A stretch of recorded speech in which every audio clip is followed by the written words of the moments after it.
अस्सलाम वालेकुम guys, welcome back to my channel medical mentor. My name is Saifur Rahman और आप देख रहे हैं मेरा Facebook and YouTube channel medical mentors. और आज आपको एक बहुत ही इंटरेस्टिंग जो और इम्पॉर्टेंट इंग्रेडिएंट है उसके बारे में बताने जा रहा हूं, जो कि है चाय, जो हर घर में इस्तेमाल हो रहा है। अगर आप भी इसको यूज़ करने में ये गलतियां कर रहे हैं तो आप भी अपनी सेहत का बहुत नुकसान कर रहे हैं। प्लीज़ इसके बारे में जानिए कि इसको इस्तेमाल कैसे करना है, इसकी मिक़दार कैसे लेनी है और किस चीज़ के साथ इसको इस्तेमाल नहीं करना। तो इस चाय के बारे में पूरा जानने के लिए इस वीडियो को कंप्लीट देखिएगा। इस पे मैं आपको सारी इन्फॉर्मेशन प्रोवाइड करूँगा। अच्छा, तो गाइस मैं यहाँ पे दो बातों से स्टार्ट करूँगा। फ़र्स्ट ऑफ़ ऑल तो पानी है।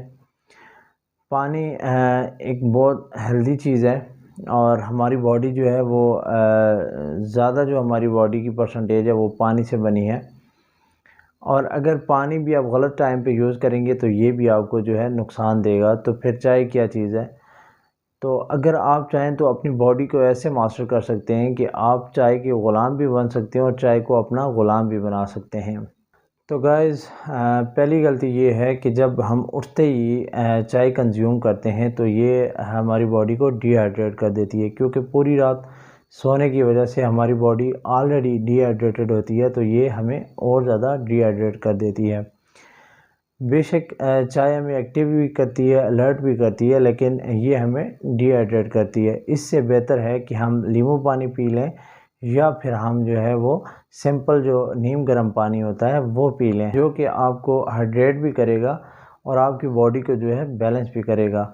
और एक और नुकसान ये भी है कि जब आप उठते साथ ही सुबह चाय पी लेते हैं, जो आपकी बॉडी का नेचुरल मैकेनिज़्म होता है, यानी नेचुरल रिफ़्रेशिंग मैकेनिज़्म जो होता है, जब आप सुबह उठते ही चाय पीते हैं तो वो डिपेंडेंट हो जाता है चाय का, और वो फिर आप एक्टिव फ़ील नहीं करते, क्योंकि जब आप चाय पिएंगे तो आप एक्टिव फ़ील करेंगे। जब आपका जो रिफ़्रेशिंग मैकेनिज़्म है वो चाय के अंडर आ जाएगा तो फिर आप एक्टिव फ़ील नहीं करेंगे।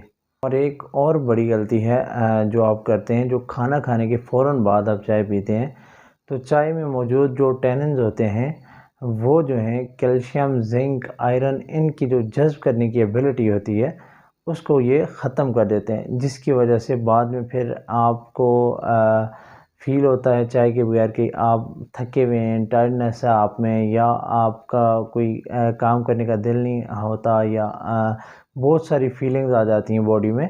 तो इसलिए चाय की मिक़दार को कम रखें। मैं ख़िलाफ़ नहीं हूँ चाय के कि आप लोग चाय ना पिएँ, लेकिन इसकी मिक़दार को कम रखें। मॉर्निंग में 90 मिनट्स के बाद, आप उठने के 90 मिनट के बाद आप चाय पिएँ, और दिन में फ़ौरन खाना खाने के बाद ना पिएँ, और रात का टाइम भी जो है आफ्टर डिनर एकदम से आप चाय ना पिएँ। तो गाइज़, चाय की मिक़दार को जो है वो अपनी डेली रूटीन में कम रखें, ताकि आपकी बॉडी बहुत सारी बीमारियों से बच सके और आप एक हेल्दी लाइफ गुजार सकें। और मैं नहीं कहता कि आप चाय पीना ही बंद कर दें, लेकिन इसको अपनी डेली रूटीन में कम रखें ताकि आप हेल्दी लाइफ गुजार सकें। इसी के साथ अपने मेज़बान सैफुर रहमान को दीजिए इजाज़त। दुआओं में याद रखिएगा। चैनल को लाइक कीजिएगा, सब्सक्राइब कीजिएगा और बेल आइकन को प्रेस करना ना भूलिएगा। Thank you. अल्लाह निगहबान।